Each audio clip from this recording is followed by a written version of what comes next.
Seja bem-vindo ao Teologia EATRE, Teologia para a Vida. Qual é a diferença entre a fé reformada, protestantismo, e os católicos romanos? O que gerou a reforma e por que é tão diferente? Bom, esse é um vídeo daqueles que tenta ser mais curto e direto ao ponto, onde nós vamos falar sobre essas diferenças, né? E eu espero aqui ser bem claro e bem direto ao ponto. Eu já estou até gravando de novo esse vídeo, que eu quero ser mais didático nele, eu quero que você entenda em um vídeo só. Basicamente o que gerou a reforma protestante e as diferenças que ainda há de um para o outro, tá? E para fazer isso eu vou usar um livro que o Francisco me indicou para ler, né? O Francisco mandou eu indicar para outra pessoa, né? E aí eu tenho esse livro aqui e eu fui ler ele, eu não tinha lido ainda, é um livro que eu comprei há muito tempo, ó, Vivendo para a Glória de Deus, né? Do Joel Ribic, da editora Fiel. Vou deixar o link dele na descrição. Eu acho ele muito caro, tá? Fica aí minha reclamação para a editora Fiel, ele é muito caro. Se você clicar no meu link, ele tiver entre 60 e 70 reais, vai estar num preço bom. Eu fui olhar, ele tá custando 100 reais. Não paguem 100 reais, esse livro custa menos, tá? Mas, se você quiser comprar e colaborar com o canal, você vai me ajudar bastante. Então o que eu vou fazer? Eu vou pegar o primeiro capítulo desse livro, vou ler um pouco dele para você entender a diferença entre os dois lados. Eu vejo que muita gente vem na internet estudar e se comporta como se tudo fosse igual. Então, a teologia católica é tão boa quanto a protestante, ou ela é tão igual quanto a protestante. Não, não é. A Bíblia católica é melhor que a protestante. Não é, por alguns motivos que eu vou mostrar para você nesse vídeo, tá? E não tem como nós sermos hipócritas e ficar chamando uns aos outros de irmão se há diferenças tão grandes assim. Então eu acho bom conhecer as diferenças, né? Então você vai fazer isso nesse vídeo aqui. Na área de membros eu vou postar um segundo vídeo lendo o mesmo livro, onde eu vou falar sobre a doutrina central do calvinismo, tá? Que está aqui no livro também. Esse livro é uma introdução à fé reformada, e aí eu vou ler um capítulo seguinte lá com eles. Se você quiser ver esse conteúdo e mais conteúdo, seja membro aqui do canal. Olha aqui para minha tela. E aí a gente vai passar rapidamente pelo capítulo 1 e eu vou explicar um detalhe importante aqui que vai te incentivar a estudar mais sobre a Reforma Protestante. Vamos lá.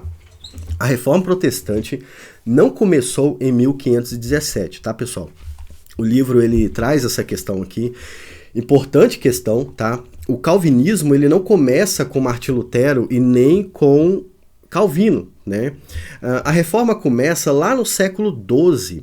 E vão tendo vários teólogos, deve ter teólogos que são desconhecidos e que participaram desse processo também, aonde começam a estudar a Bíblia e comparar com o que estava acontecendo. Isto é a reforma. Daí que vem a diferença do estudo da Bíblia comparado com o que estava de fato acontecendo. E quando isso acontece, as pessoas vão mudando a mente. Por quê? Porque o crente, ele sempre quer o que está na Bíblia. O crente prefere a Bíblia do que a opinião das pessoas. A Bíblia é a palavra de Deus. A minha opinião não é a palavra de Deus, mas a Bíblia é. Entende? Então nós vamos naturalmente escolhendo a palavra de Deus. E isso não aconteceu na reforma. É isso que o autor vai falar aqui no início do capítulo, né? Ele vai citar nomes aí de pessoas famosas, Pedro Valdo, Wycliffe e John Hus, né? Para falar sobre isso. E aí ele chega aqui nos problemas que geraram a reforma e que demonstram essa distância que há entre o protestantismo e o catolicismo romano, tá bom? Eu quero dizer para vocês que o que eu vou fazer não tem a intenção de ofender os católicos, tá? Eu não quero ofender os católicos. Eu quero que eles entendam as diferenças. E se você está namorando a fé católica, meu conselho é estude mais a Bíblia e compare com o que está acontecendo. Eu não aconselho você a se tornar católico, tá bom? Eu aconselho você a estudar a Bíblia, beleza? Independente de qualquer coisa, estude a Bíblia. Então eu não quero ofendê-los, eu quero mostrar as diferenças aqui. É uma conversa, tá? Uma interação educada entre os dois lados. Então, a teologia reformada não pode ser entendida plenamente sem a sua reação aos problemas da igreja. Então, isso aqui traz uma questão importante, que é o quê? A teologia reformada é uma resposta aos problemas católico-romanos. Então ela surge lá do século XII, não era chamada de teologia reformada ainda, não era nem chamada de reforma protestante. Século XII, pessoal, é 1100 em diante, tá bom?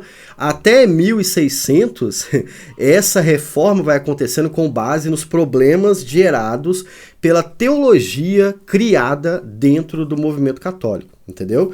Então, alguns dos problemas que geraram a Reforma Protestante, problemas estes que hoje estão ativos até a igreja protestante, tá? Tem igreja protestante que comete os mesmos erros do movimento católico até hoje. Isso aqui serve até de indicação para você, né? Se a sua igreja é protestante faz o que eu vou falar aqui, você não está numa igreja protestante, está numa igreja católica, tá bom? Eu vou tentar sempre fazer o contraponto de um lado e do outro aqui para você entender. Mas naquela época havia o abuso papal. O que é o abuso papal? O papado medieval estava repleto de abusos na teologia e na prática. Estamos falando de pensamento e daquilo que eles faziam com isso, né? A conduta imoral era vivenciada e fomentada até por papas, e a graça se tornou uma religião barata, comercializada em toda a igreja por meio de um complexo sistema de votos, jejuns, peregrinações, missas, relíquias, recitações, rosários e outras obras. O imperativo papal era: façam penitência em vez de sejam penitentes, ou arrependam-se como Jesus ordenou. O que ele está dizendo sobre abuso papal? Há um ponto na história que pouca gente comenta, que é o ponto onde explodiu o humanismo, por exemplo, e outras filosofias contrárias à igreja, tá? O ateísmo também é uma resposta a isso, tá bom? O que acontece? Houve um período da história onde o Papa mandava na igreja e no Estado. Então, o Papa decidia o que o rei ia fazer e o Papa aconselhava o rei, e havia bispos que aconselhavam o rei, e a palavra deles era lei. Por causa do medo, né? O medo de ser amaldiçoado, o medo de dar errado. O Papa e os católicos naquela época, os líderes, tô falando dos líderes, tá? Eles abusavam dessa autoridade. E isso aqui acontece até hoje. Mas qual o problema? Isso aqui não acontece até hoje na igreja católica, isso acontece na igreja protestante também. E é por isso que a gente precisa falar sobre isso, né? Então, houve um tempo onde os papas e os bispos e os líderes, por exemplo, vendiam os cargos. Né? Se quer um cargo na igreja, ou se quer um cargo em certo lugar, ele vendia isso a ouro mesmo, a troco de ouro, né? Peregrinações e essas outras coisas compravam as bênçãos dos papas. E isso era um problema comum naquela época. Uma certa reforma econômica aconteceu na história por causa dos abusos da Igreja Católica também em relação a isso. Até o comércio estava sendo prejudicado por causa desse abuso papal. Há uma obra de Calvino que fala sobre isso, né? Não é de Calvino, na verdade, mas enfim, eu esqueci o nome do livro. É um livro da editora Cultura Cristã, fala sobre economia e sobre a Reforma Protestante. A Reforma Protestante ajudou até a resolver estas questões comerciais, sabe? Onde o líder não abusava mais. Então, se o Papa não tem mais autoridade, agora quem resolve os problemas é o Estado, né? É o Estado que tem que decidir o que vai fazer de acordo com o mais correto possível. É claro que isso também trouxe muitos problemas, a gente sabe, mas não tantos quanto os padres trouxeram. Você pode ver qualquer filme antigo. Você vai ver um padre comprando alguma coisa, né, ou vendendo uma bênção, alguma coisa assim. Por quê? Porque isso de fato acontecia. Esse abuso papal era comum. E essa é uma das diferenças. No protestantismo, o pastor... Não existe Papa no protestantismo, tá? O Papa é Jesus, né? Jesus é o nosso Papa, é eterno Papa, né? O pastor, ele não tem autoridade para influenciar nas decisões financeiras das pessoas. E isso nas igrejas protestantes, tá bom? É claro que há igrejas que abusam, essas igrejas têm que ser abandonadas. Se a igreja está abusando da sua vida, do seu convívio familiar, se ela está te atrapalhando nisso, você não está numa igreja. Não é o Espírito Santo que está te abençoando lá, ninguém está lá, né? É o diabo às vezes, tá bom? Então no protestantismo, a figura do pastor não passa da figura de uma pessoa que se dedica a ajudar outras pessoas, entende? Então, quando vai para a Reforma Protestante, as coisas mudam. O Papa agora, ele não é ninguém, não manda mais em nada. Quem manda é a Bíblia, né? E o Papa não tem mais essa autoridade. O Papa não pode mandar no seu comércio, o pastor também não, entende? Ele pode até te orientar, ele pode te aconselhar, agora ele não pode chegar e atrapalhar tudo. Ele não tem esse direito, tá? E você pode até mandar prender ele. E eu até recomendo, faça isso. Manda prender ele se ele estiver fazendo errado, por causa dos abusos, né? O protestante, ele sempre luta contra os abusos. Nós lutamos contra isso, né? Infelizmente, nós chegamos num ponto onde eu preciso falar para lutar de novo, porque muitas igrejas protestantes estão fazendo isso também. Mas essa é uma das diferenças gritantes entre protestantismo e catolicismo. No catolicismo há esse abuso de autoridade. No protestantismo protestante mesmo não pode haver, tá bom? Além de ter esse abuso da autoridade da pessoa do Papa, há ali a pretensão papal. O que significa isso, né? O estudo da Bíblia e da história realizado pelos precursores protestantes, ou seja, aqueles caras que vieram antes da reforma acontecer, os levou a questionar a reivindicação papal quanto à autoridade apostólica como cabeça da igreja. Por exemplo, os reformadores concluíram que a rocha sobre a qual a igreja estava edificada, lá em Mateus 16, né, era o conteúdo da fé de Pedro, e não o próprio Pedro. E isso implicava que o bispo de Roma possuía apenas uma posição de honra, embora os protestantes estivessem, a princípio, dispostos a aceitar um papado reformado, vou comentar sobre isso aqui agora, que serviria horrorosamente à igreja. A oposição cruel dos papas à reforma persuadiu muitos dos reformadores a considerarem o papa como anticristo. 2 pontos interessantíssimos aqui. Primeiro, os pré-reformadores, vou chamar assim para ficar mais fácil, eles estudando a Bíblia, isso antes de estourar a reforma, eles começaram a perceber que aquilo que Jesus disse de ser a pedra e sobre essa pedra edificar a igreja, não era Pedro, apesar dele ter feito essa jogada de palavras com Pedro, né? Petros, né? Sobre essa pedra edificarei. Ele estava fazendo essa jogada de palavras com Pedro, mas não é que ele estava falando que Pedro era a pedra, né? É que a mensagem, a fé de Pedro era a pedra sobre a qual a igreja foi construída, a fé em Jesus, né? Então, estudando o Novo Testamento, aquelas pessoas do século XII até o século XVI, eles entenderam isso. Então, nesse caso, o Papa não tem essa autoridade toda. E eles ainda reconheciam que o Papa tinha uma autoridade, né? Um lugar, uma posição de honra, como fala no texto, né? Mas não essa autoridade que parecia que fazia de uma pessoa um deus ou um semideus, né? Como é hoje. O Papa, você não pode chegar no Papa. É mais fácil você orar e ele ouvir do que você falar do lado dele e ele ouvir, porque você nunca vai ter a chance de falar com ele, né? Ele é um cara impossível de ser acessado. Ou seja, o Papa virou Deus, né? É quase um deus, um semideus na Terra. E quando eles perceberam isso, eles até tentaram fazer com que o Papa tivesse ali o seu lugar de honra, né? Tá, o cara é o líder, né? Vamos tratar ele como líder. O que acontece é que os papas, isso ao longo da história, odiaram tanto a reforma protestante que passaram a perseguir e matar os reformadores e aqueles que concordavam com a reforma protestante. Estuda, por exemplo, sobre a reforma que chegou aqui no Brasil e você vai descobrir casos de assassinato, casos de prisão em cisternas, de pessoas que criam diferente da Igreja Católica. Pessoas que tinham a água para beber, era a água do esgoto, entende? Isso foi dado por padres católicos. Isso fez com que os protestantes considerassem o Papa um anticristo. E até hoje, por exemplo, o adventista considera o Papa como anticristo, né? E por quê? Porque a Igreja Católica perseguiu, matou ou abusou dos protestantes simplesmente porque eles não queriam seguir a sua autoridade. O padre, nesse caso, estava se comportando como o próprio Yahvé. Yahvé não faz isso com seus inimigos? Então agora o Papa tem o direito de fazer isso com seus inimigos. Foi isso que eles fizeram. E é por isso que eles são considerados anticristos até hoje, tá? Então veja bem a diferença. E aqui na pretensão papal a gente aplica ao protestantismo do mesmo jeito. O padre e o pastor não são ninguém. Eles têm que estudar para guiar o povo, eles têm que ensinar, eles têm que aconselhar porque eles querem se dedicar a isso. Mas não há autoridade espiritual mais do que há naquela menina que varre a igreja. Não há, entendeu?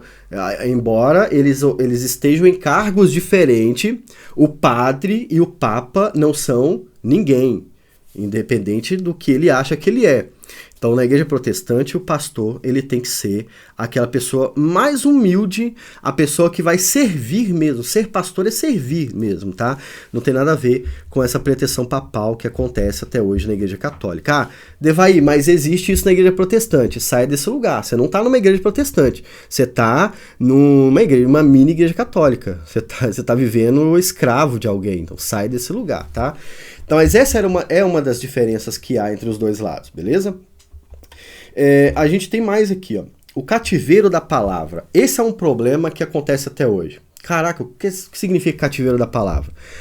Os protestantes ensinavam que a Igreja Católica Romana mantinha a Escritura em escravidão, retendo-a dos leigos e assim mantendo-a no que diz respeito à interpretação, em servidão aos concílios, aos bispos, aos eruditos, aos canonistas e a alegoristas da igreja.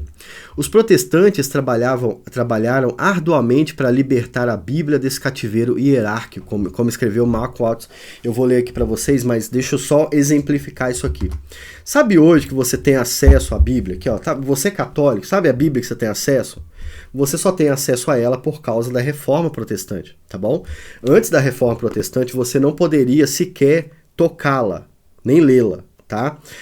O cativeiro da Bíblia, que o autor está falando, da palavra, né? Significa que antes da Reforma acontecer, só padres tinham acesso à Bíblia, tá bom? E aí vem uma outra questão. Quem é que interpreta a Bíblia? E como é que eu sei que você está interpretando a Bíblia se eu não posso nem lê-la? Entende? E é isso que aconteceu. Os abusos de autoridade chegaram até na interpretação da Bíblia, a ponto de criar doutrinas como, por exemplo, que ensinam que o seu avô está sofrendo, mesmo tendo morrido crendo em Jesus, ele está sofrendo porque ele cometeu um pecado, ele está sofrendo no inferno, ou está sofrendo, sei lá, no purgatório. Isso faz parte do abuso de autoridade dos padres, tá?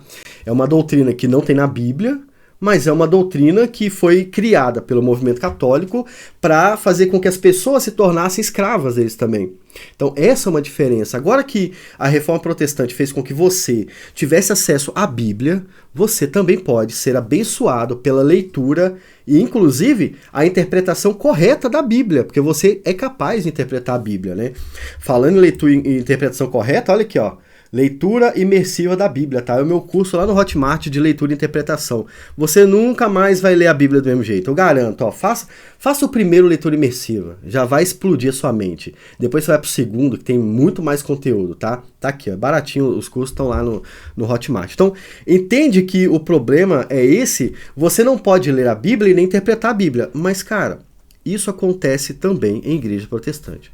Infelizmente, há igrejas protestantes que proíbem os membros de estudar teologia, por exemplo. É proibido estudar teologia, porque teologia é doutrinas humanas, eles falam assim, né? Veja bem, essas igrejas se comportam igual à igreja católica antes da reforma, entende?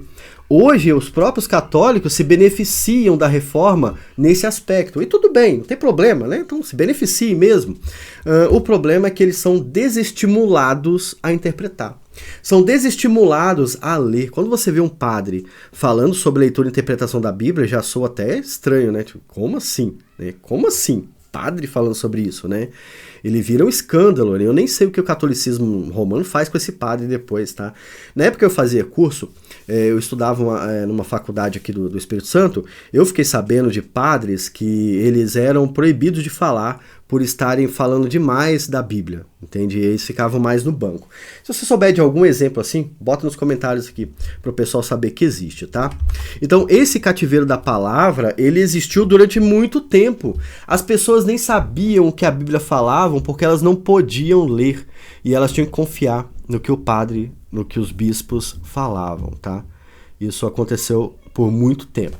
E aí nós temos aqui a fala do Malcolm Watts, acho que é assim que fala o nome dele, né? É meio elétrico esse nome, Malcolm Watts, né? A Igreja de Roma degradou as escrituras sagradas por contaminar a pureza do cânon com seus acréscimos apócrifos. Falei sobre isso lá no canal sobre Bíblias esses dias, né? Ela também fez isso por suplementar os relatos inspirados com enorme quantidade de tradições espúrias, por admitir que somente a interpretação que está de acordo com a anuência unânime dos pais e da Santa Madre Igreja, e particularmente por diminuir o papel da pregação enquanto os seus sacerdotes se ocupavam com histórias miraculosas a respeito de Maria, dos santos, das imagens, e exaltavam a importância da missa com suas cerimônias e rituais múltiplos e elaborados. Quero comentar sobre isso aqui, tá? Assim, a pregação foi derrotada e quase desapareceu.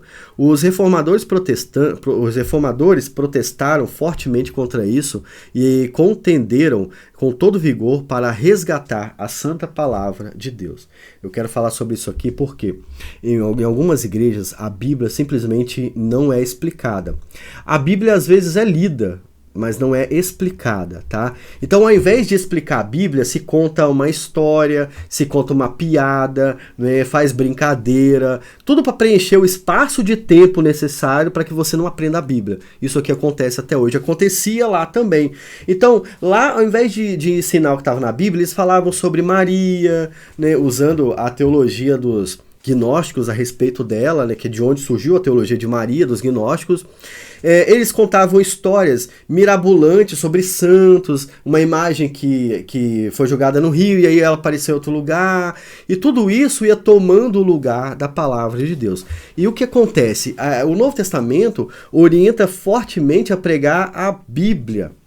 Pregue a palavra a tempo afora ou fora de tempo. Usa ela para ensinar, para exortar, para corrigir. Usar o quê?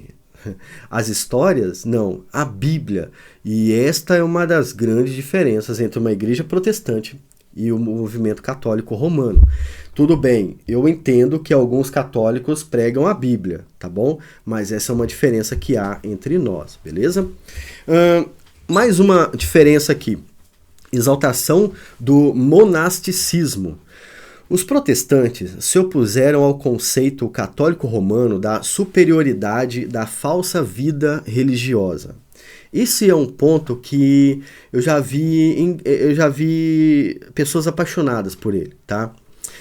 Eles não acreditavam que o monasticismo era o único caminho para a espiritualidade, nem mesmo o melhor. Por enfatizarem o sacerdócio de todos os santos, os protestantes se empenharam por eliminar a distinção católica romana entre a vida inferior do cristão, envolvido numa vocação secular, e o mundo religioso mais elevado, como monges e freiras. É a pessoa achar que por ela ser padre, ou por ela se tornar padre ou freira, ela vai se tornar menos pecadora, né? Essa vida do monasticismo é a vida onde você acha que por ocupar um cargo você se torna melhor do que outro, né? Ou por estar cumprindo aquele cargo você é melhor do que a pessoa que está vendendo joias na rua. Na rua não, né? Na loja. Entende? Esse conceito de espiritualidade, ele não some na Reforma Protestante porque muitos crentes acabam criando ele de novo. Então, o pastor é melhor do que o diácono, né? Ser presbítero é melhor do que ser diácono. Nossa, eu não posso falar isso aqui porque o pregador está aqui, né? Então, ele é autoridade, ele é melhor do que eu. Não, isso não existe no movimento protestante.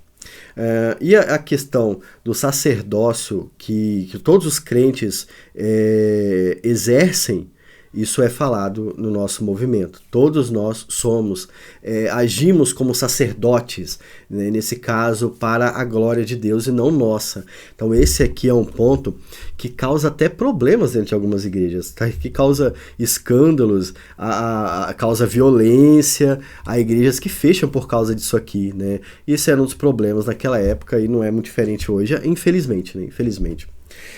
Mediação usurpada. Outra questão importante que é muito diferente do movimento católico do protestante, e eu vou falar como é que nós vivemos a respeito disso aqui.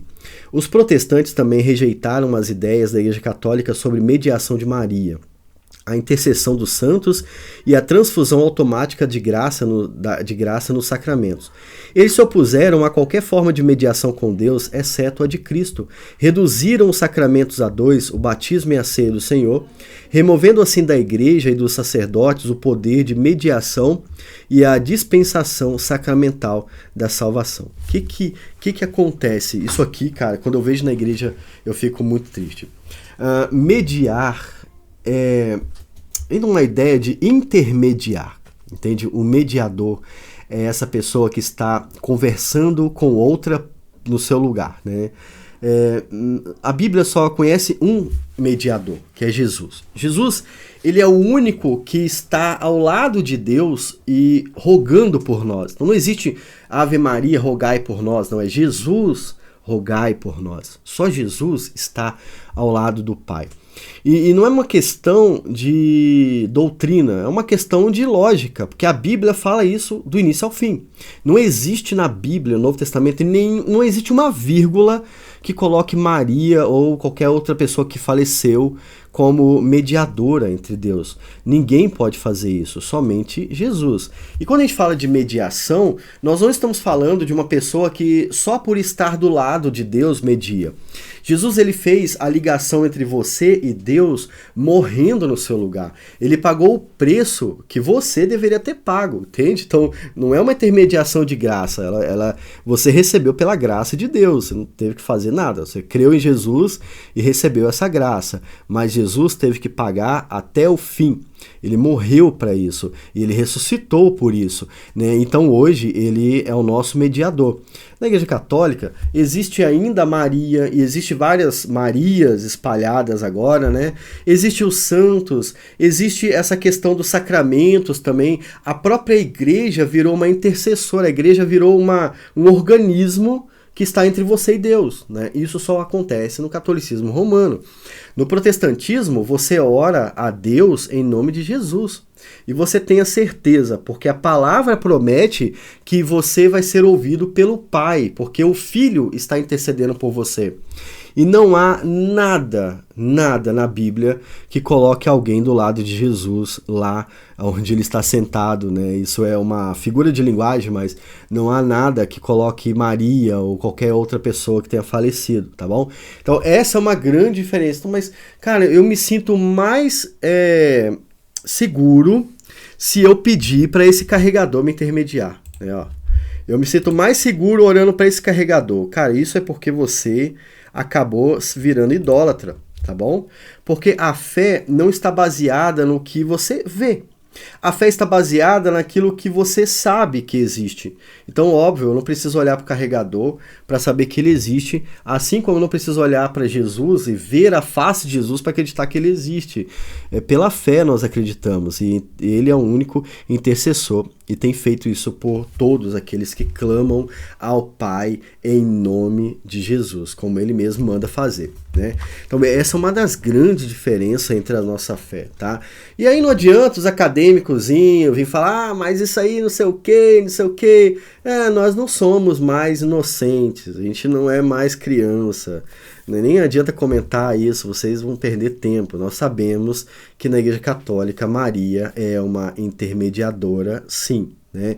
Funciona? Não, óbvio que não, porque a Bíblia não ensina assim, mas eles consideram assim, e essa é uma grande diferença, tá?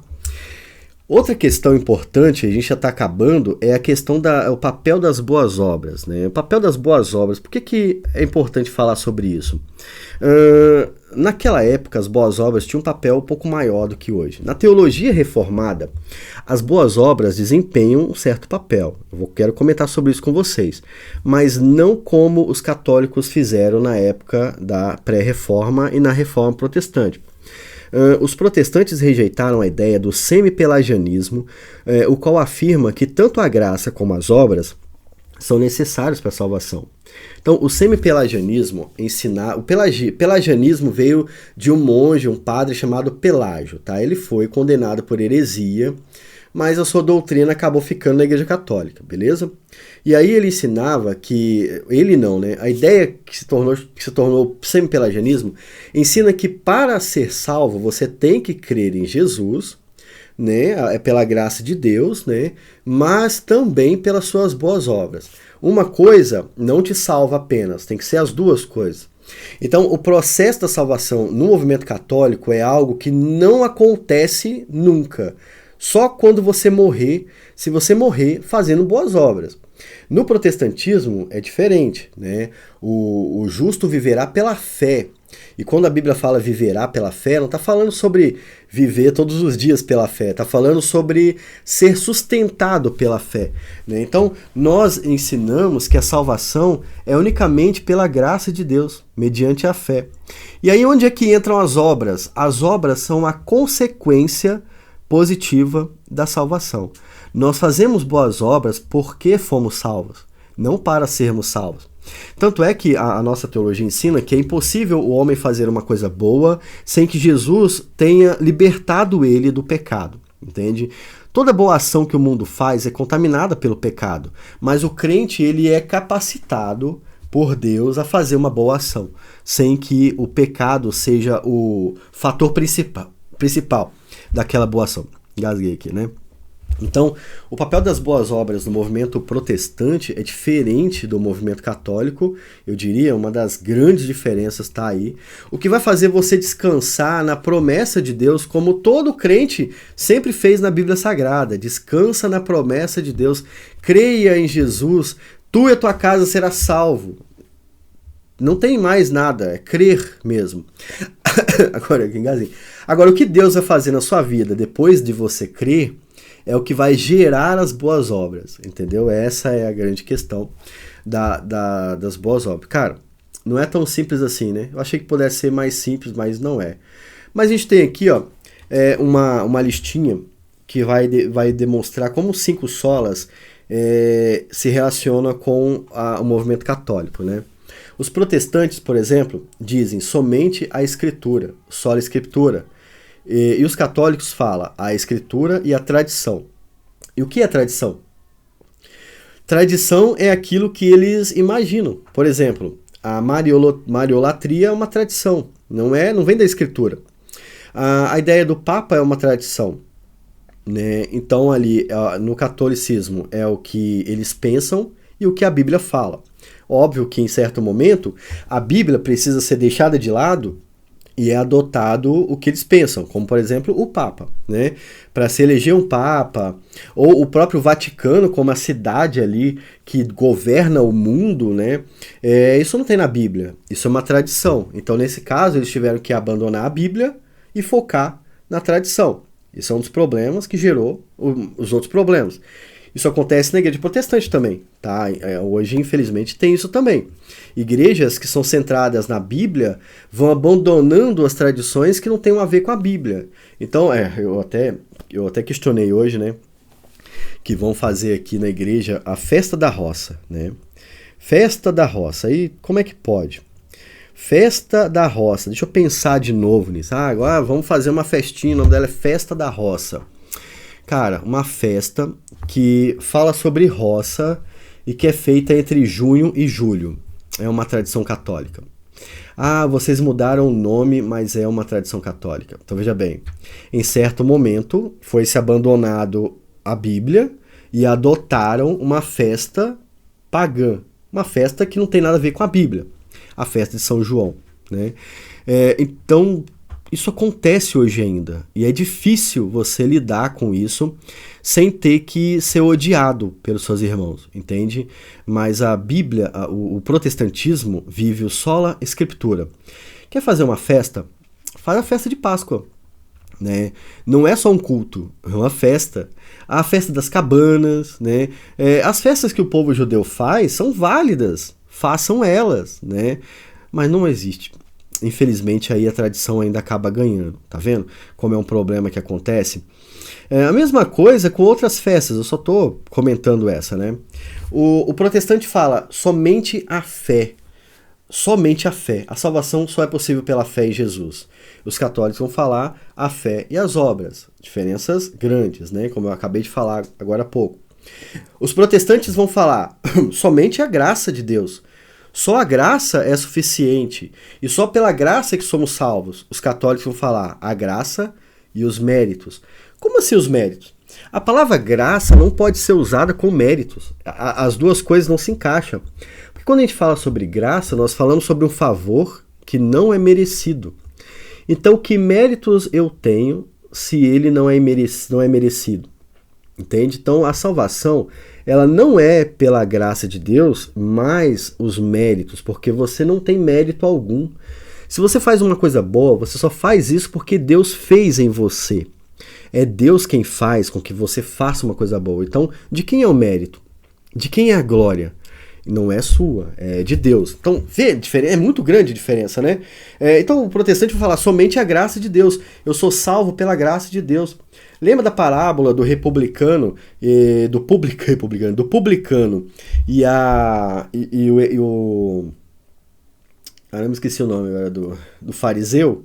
O fariseu vai orar e para ele Deus tem que fazer aquele favor porque ele é muito bom. A oração do fariseu é assim, né? Eu sou perfeito, eu não errei, né? Eu fiz tudo certo, o mérito é meu. E o publicano vai lá, bate no peito, sofrendo e fala: Senhor, tem misericórdia de mim que sou pecador. Veja bem, Jesus fala, o cara que desceu justificado é o cara que reconheceu sua miséria, enquanto o outro foi pelos méritos. O publicano foi pela sua miséria e pela misericórdia de Deus. Ele deu glória a Deus e o fariseu deu glória a si mesmo. Jesus ensina isso. Então a salvação ela não pode ser pelos méritos, porque nós não temos nenhum. E isso é que faz com que os protestantes sejam iguais. Todos são iguais, miseráveis, todos pobres, miseráveis, carentes da misericórdia de Deus. E Deus tem exercido misericórdia sobre nós. Então essa é uma grande diferença. Enquanto uns falam sobre somente a graça, os católicos vão falar da graça e dos méritos. Infelizmente não haveria como se salvar nesse caso. O protestante fala somente Cristo, só Cristo. O católico fala somente Cristo, Maria e a intercessão dos santos. Afinal de contas, Maria é a rainha dos céus, né? Aonde que Maria virou a rainha dos céus? No céu não foi, porque ela não está como rainha de lugar nenhum. Esses dias eu vi um católico pregador, né? Não sei o que ele era, acho que ele não era um padre, né? E ele falou assim, o protestante erra, né? Porque ele fala ali do Deus Pai, Deus Filho, né? Mas quem é que é a mãe desse Deus? Quem é que é a mãe desse? Como é que pode existir um filho se não existe uma mãe? Né? Ele fala com desse tom, né? E aí ele vai falar que a mãe é o Espírito Santo. E outros falam que a mãe é Maria, né? Mas Maria nunca buscou isso, ela nunca quis isso para ela. Não é culpa de Maria, não tem nada a ver com essa história, né? Mas essa é a mentalidade dos católicos, que foi rejeitada pelos protestantes. Então, existe o Pai, sim, o Filho, sim, o Espírito Santo, sim. Mas não é por isso que vai existir a mãe. Não é essa lógica que segue, entende? Não é assim que funciona. Então, isso é real. Né? Enquanto o protestante fala somente Cristo é o único mediador entre o ser humano, como a Bíblia fala, os católicos vão colocar empecilhos para você chegar até Deus. Veja bem, quando você reza para Maria, ninguém está ouvindo. Nem Maria está ouvindo. Quando você reza para São João, ou para seja lá qual for o santo, agora tem um santo gamer também, ninguém está ouvindo. Você tem que orar para Jesus. Porque não é que ele não está ouvindo a sua oração, é que você não está direcionando para ele, você está orando para outra pessoa. Né? Deus não vai dividir a glória dele com os apóstolos. Entende? Então, você vai orar para um santo e não vai acontecer nada. Por quê? Porque Deus não divide a glória dele com os santos, né? Então, quando você ora a Deus, você pode orar direto a Deus por causa da graça de Deus. Em nome de Jesus, que é aquele que te justifica, como Paulo fala, você é ouvido, você é atendido, né? Por causa disso. Mas e os milagres e não sei o que, cara? Milagres acontecem até em religiões religiões que não acreditam em Deus. E não é o fator principal para julgar a verdade, aquilo que você ouve falar que aconteceu, entendeu? E a última diferença, glória somente a Deus. Glória é aquela manifestação de autoridade que você devolve para alguém. A glória é isso. É a autoridade máxima, o bem maior, o poder maior é direcionado para alguém. Ele é glorioso, ele é poderoso, entende? E eu só vou demonstrar isso para ele. Eu só vou tratar ele assim porque só ele é glorioso. Na igreja protestante, a glória é só ao Pai, tá? É só a Deus. O Filho direciona a glória para o Pai. Lembra quando o jovem rico chega para Jesus e fala, grande mestre, tentando puxar o saco de Jesus? E aí Jesus fala, por que você está me chamando de grande? Grande só tem um, que é o Pai, entende? O próprio Cristo faz isso. O Espírito Santo não atribui a si glória, como os pentecostais fazem. Os pentecostais direcionam a glória do Pai para o Espírito Santo de forma errada. O Espírito Santo veio falar de Jesus. Jesus veio refletir a glória do Pai, e o Pai é o único que é glorificado. Na divindade é assim. Mas na igreja católica eles têm Deus, os santos e a hierarquia da igreja, entende? Então tá errado, tá muito distante da Bíblia, entende? E isso precisa ser tratado. Essas são as diferenças, não é tão simples como parece, como muita gente acha, é tudo a mesma coisa, ou não é tudo a mesma coisa não, meu amigo, é muito diferente, tá? A sensação de libertação espiritual é muito grande. Quando você vê isso que eu falei na Bíblia, é maior ainda. Então, olha aí, fica aí a dica para você estudar a Bíblia também, né? Bom, aqui, nesse vídeo, era esse conteúdo que eu tinha que trazer, tá bom? Lembrando que eu tô lendo esse livro aqui com vocês, ó. Eu não vou ler esse livro todo com vocês, eu só li isso mesmo para falar sobre as diferenças. O link está na descrição do vídeo. E agora aqui na área de membros eu vou falar sobre a principal doutrina, a essência do calvinismo, tá? Que é um outro capítulo que está no livro também, beleza? Eu espero ter você aqui na área de membros para ler comigo isso, porque é muito importante essa doutrina também. E se você gostou desse tema até agora, você vai colocar o seguinte nos comentários: somente glória a Deus. Para que eu saiba que você chegou até o final, você vai escrever glória somente a Deus, tá bom? Fique com Deus, não deixe de pensar em ser membros do canal. Até o próximo vídeo e tchau.